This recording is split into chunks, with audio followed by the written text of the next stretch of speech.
The village of Theresa is a small community located in the northern part of Jefferson County. It's known for things like its lakes and having its own power company. But it's the village's past that really tells the story.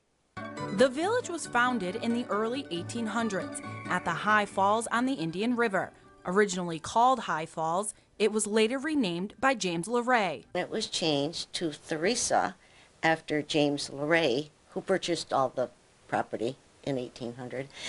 Was named after his daughter. LeRae came into the area, and it was a good place for him. He looked at, because of High Falls, of settling, and he could make a go of it. He had connections in New York City, and he got people to come here and settle.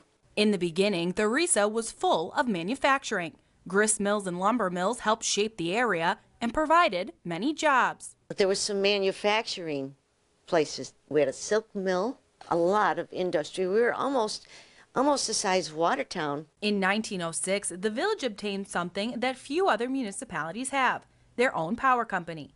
A dam was built to supply power to the village. Later, in 1929, a second dam was built, which still produces power to the village to this day.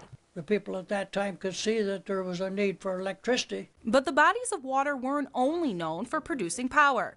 Many fishermen came to the area to take advantage of the many lakes.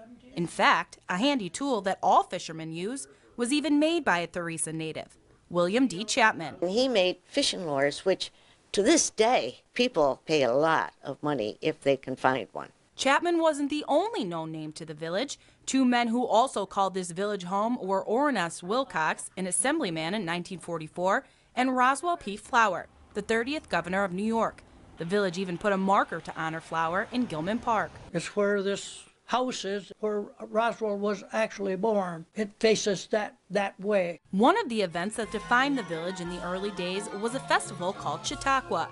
Historians say music was the main attraction, and the celebration took place under one large tent. They were people that were trained to. We had jugglers, we had some beautiful singers. But it didn't survive much past the 1930s. With harsh economic times, the event eventually faded away. But it wasn't the only piece of history the village would lose. Residents of Theresa have endured 2 centuries worth of devastating fires. The big one in 1890 took down most of the businesses in the village. Through the years, we've had 21 major fires of businesses in the village of Theresa. From 1810 to the year of 2010, they burned out everything. In a fire 10 years ago, the village lost a place where many people would gather for entertainment. But now the empty space houses a parking lot. Where I'm standing right now is where the Getman House used to be. And during its time, it was home to things like a bar, a restaurant, a theater, and even a playhouse. The building caught fire 3 different times, the last being in 2003 that destroyed this downtown landmark. Well, the last one, they started in the block next to it. Had some young people that were trying to keep warm in the wintertime, and I guess they started a little fire in the bathtub. Didn't stay in the bathtub too long. It was a major, awful thing for everybody, for everybody. Today, the village still tries to bring back some of its pastimes. Still known as a tourist spot, many come for the annual parades, Memorial Weekend, and of course the fishermen who still come and spend time on the water. In Theresa, one of your hometowns, Carmela Mataloni, YNN.